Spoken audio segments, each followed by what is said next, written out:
I met a gypsy. Let's talk about the national then. And I don't know, where would you like to start with it? Well, I would start. I like to start with the fact that I saw the podcast. Yep. And I saw that podcast, and I listened to that podcast, and I realized that the whole story is not getting out there, and the story of what really happened is not being told, and it needs to be told because the industry needs to know about it, and it's not just about what was said in that podcast. And so that's what motivated me. That's why I'm here today, in a way, to tell our story, and so where does that start? It starts with... well, I guess what were the particular points that you think Davey misrepresented or got wrong? Well, I can go into them, but we need to... Well, first... set the stage first. Set the stage. It was asked, well... when did MX Sports take over? 2009, correct? 2009, Lori, help me with this. Yeah, 2009 was when that was MX Sports after we were no longer the MPG. Yeah. Which happened to be when AMA put all of pro racing up to bid. So we need to talk about MPG first. So should we read the thing that Davey's going to put, Sure. and then you can Okay, that just fully. I guess I just want to be as fair as possible. I agree totally. Yeah. So if we pull this up, I'll just read this. So the podcast that I did with Jace McAlpine for Gypsy Tales went up last week. It was a deep dive into a lot of the things, including the whole Why No National at Glen Helen saga that dates back to 2010 when Bud Feldkamp cancelled his national in favour of hosting an MXGP instead. The late Tom White got us back to the table together in 2014, and Bud even awarded me a special Glen Helen Award of Excellence trophy during opening ceremonies for my passion, wisdom, and leadership to grow the sport of motocross in America. I thought we were doing pretty well, but then Glen Helen bowed out of the series again in the fall of 2018 after we announced our schedule at the 18 Motocross Nation, and at least this time he asked to be taken off the schedule rather than informing us by fax. You see, he again had several non-negotiable terms that he would not budge from. It was an unfortunate turn of events that reverberates to this day. Glen Helen is a badass track with some very loyal fans, and I hear them often. But there is one thing that keeps coming up in the comments that is simply not true, and that is the notion that I somehow undermined the NPG, National Promoters Group, when the AMA decided to sell AMA Pro Motocross, as well as all of the other AMA professional racing series in 2007.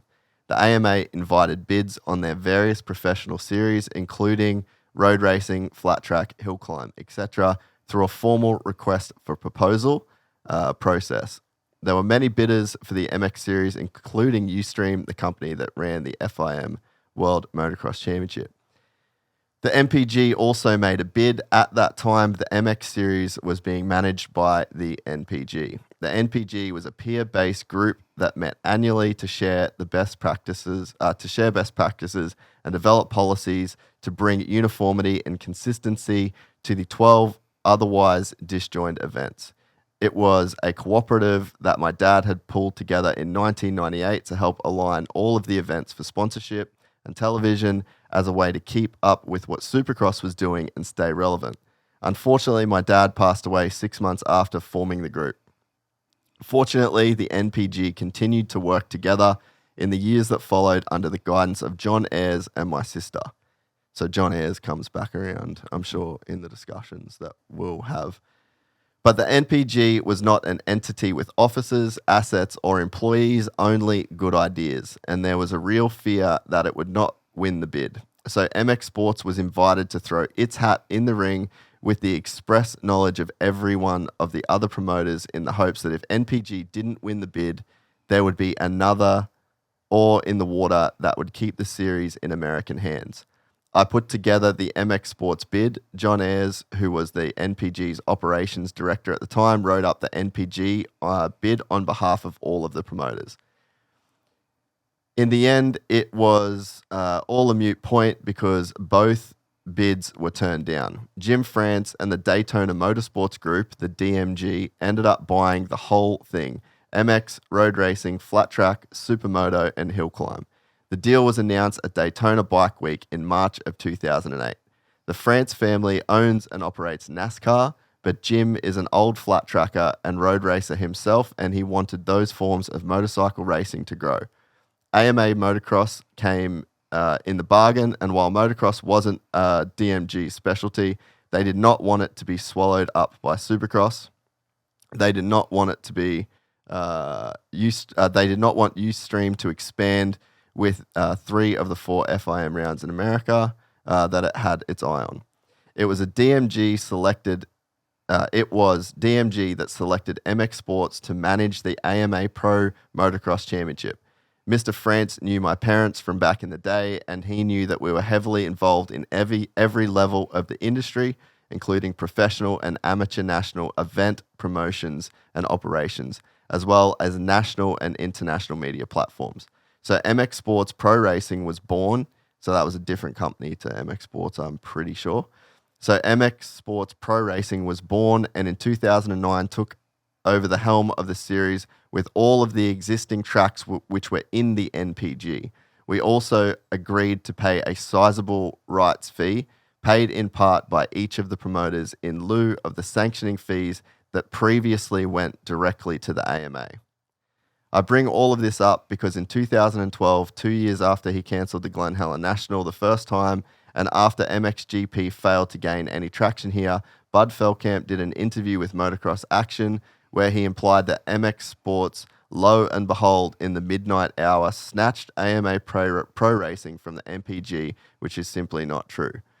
DMG could have chosen to manage Pro Motocross on its own, but it did not.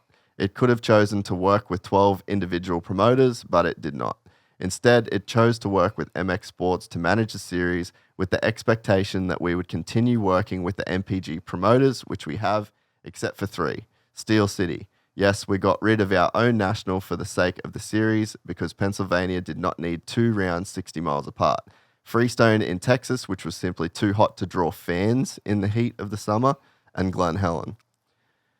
While the other promoters approved the transition to MX Sports Pro Racing, managing the day-to-day business operations of the series, marketing, promotion, sponsorship, contracts and activations, TV packages, rules, enactment and enforcement, officiating, rules management, etc., Mr. Feldkamp would not. So he quit not once but twice.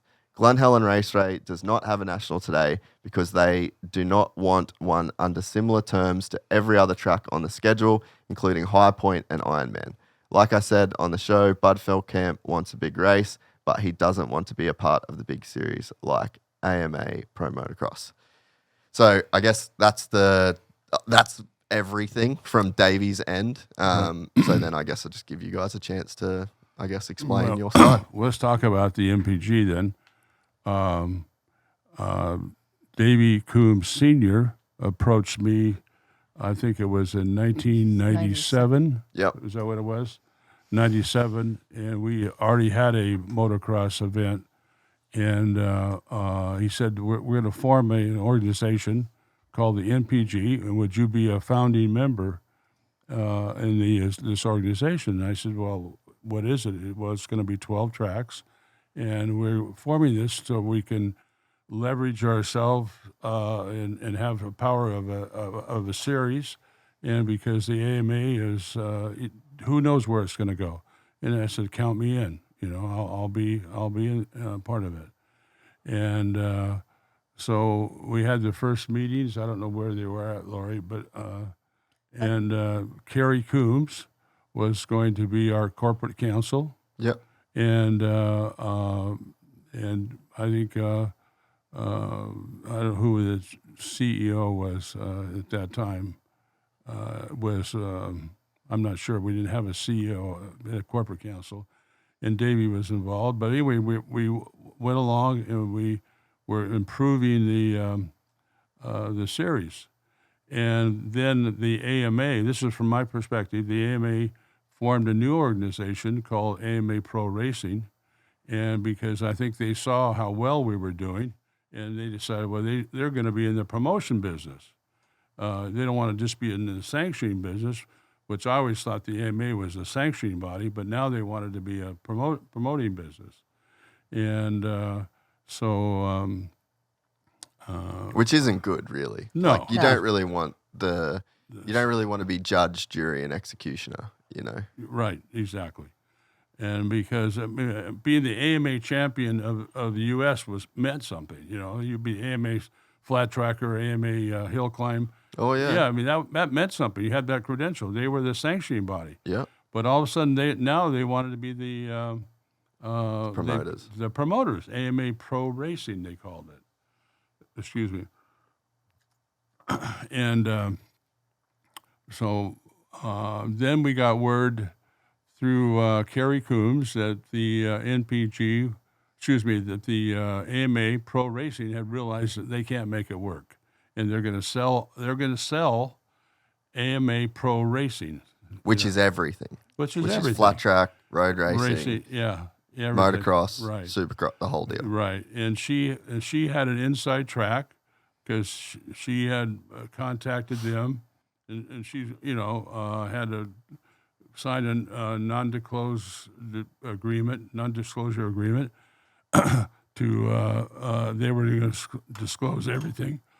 Excuse me. And we were going to buy it. The MPG were going to buy it. John Ayers gave us a budget of what we think we should spend, and they were going to go and have this meeting, and I think it was in Bud's Creek Creek at Motocross And Nation. Lori was there, and I wasn't there. So Lori, you can share how it went. So we went in and did a proposal to Dingman had just taken over as president of AMA, and he had his chief financial officer there, and we did a whole presentation. John Ayers did a wonderful presentation on behalf of the MPG.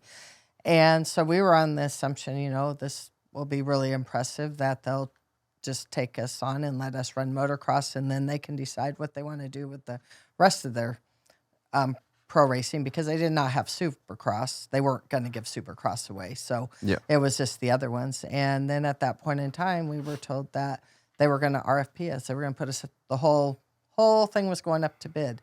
And it was a shock to all of us. I mean, what's an RFP? Meaning they're going to request for proposal to have it go out to open bid to anybody. There was an open bid.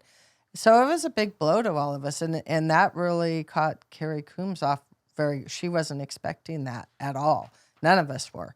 And so after that, it kind of just, it was a big air bubble that just popped on us that, we weren't going to be these 12 promoters. Where are we going to be at? And so after Bud's Creek's Motocross Nations, we went back to the drawing board again with John Ayers and Carrie still representing us at that time. Carrie put together a proposal to bid on the MPG, and so for the MPG. And then at that time, they were worried about Ustream coming over to United States, which would probably limit how many nationals there would be. And, I kind of understood that part.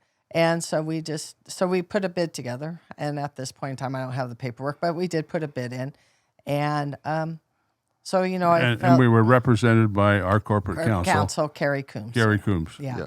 And that's where And how did you feel about that? Well, I felt, because I'd been dealing with we'd been the MPG for several years at that point, the National Promoter Group, and we had all become very kind of close. We would go to other people's nationals and help people. And, we were all kind of we were an organization that worked together as 12 promoters. So we all knew each other. So I felt very confident. We met maybe at least once a year, sometimes twice a year at meetings. We had, would go through everything for the year. So it wasn't like we were just a whole bunch of yahoos and we never met. Yeah. We had organized meetings all over the place, different tracks each year. So, And Carrie Cummins ran the meetings, basically. Yeah, she was our... They had two tracks at the time, I think. And so it was natural for them to... and they had the relationship with the AMA, so it was natural they were running the meetings, and she was our corporate counsel. Yeah, and I guess when you look back at Davey Sr.'s history, Yeah. too, you know, like he's such a long history of like Correct. being one of the main promoters, I guess you could Oh say. yes, I mean in fact, I remember him saying to me, "Bud, you should Glen Helen should be part of this group." And I said, "Yeah, I'll do it." He says, "In fact, someday we might even want you to be the CFO of this group. You know, who knows?" Yeah. I said, "Well, that's here or there, but." Anyway, it's a very legitimate organization Yeah. that we were going to take motocross that was fractured and bring it together as a series. And and he died a year later. Unfortunately. And how was your relationship with him personally? Well, I only met him once. Okay. I only met him once. Yeah. Yeah. That one. And so, I guess what's your feelings? I feel like Bud's fairly open about his feelings towards Davey, but from anything I've ever heard from Davey, he always makes sure that when this topic comes up, to speak very highly of you. Oh, I have no problem with Davey Coombs. Yeah. Or Okay. no, I respect. You know, he has a lot of businesses. They do a lot of motocross races. You know, they're. I mean, to me, it's a business deal, and you know, it comes down to our ideas of what happened and his ideas. But no, I like Davey. You know, the Coombs family, all the promoters that are out there. There's not one that you know I can't call up and say, hey, you know. I respect him because I run races every week. They run races every week, and it's not easy. So I respect every single one of them. So I'm not going to say that isn't really, I think the person of Davey is not really, that's the issue. And, I mean, I talked to him just recently, you know. Sure. And Davey's a nice guy. But reality is here, there's a fiduciary responsibility. If you're the corporate counsel of an organization, that you have a fiduciary responsibility to represent that organization to the best of your ability. Yeah. And you can't, if something better comes along, you can't say, well, oh, this is a better deal. I'm going to do this on my own. Yeah. I mean, that's just not the way business works. I mean, that's people go to jail for that kind of stuff. Yeah. And that's where I lost confidence when all of a sudden I found out that what we had worked on, well, all of a sudden went to the Coombs family, who was our corporate counsel, who was leading our group, and it didn't smell right. It wasn't right. And so, I was opinionated after that, but I said, well, I don't want to, I'll have to go along to get along, and so I'll just ask for some things that I know are important to the fans and me at Glen Helen. But and I was willing to do that, and I've done that over the years. But now I think it's time to speak up. If you enjoyed this content, please like and subscribe. And to listen to the full 3-hour podcast, search Gypsy Tales in your favorite podcast platform or click the link in the description below. Gypsy Gang.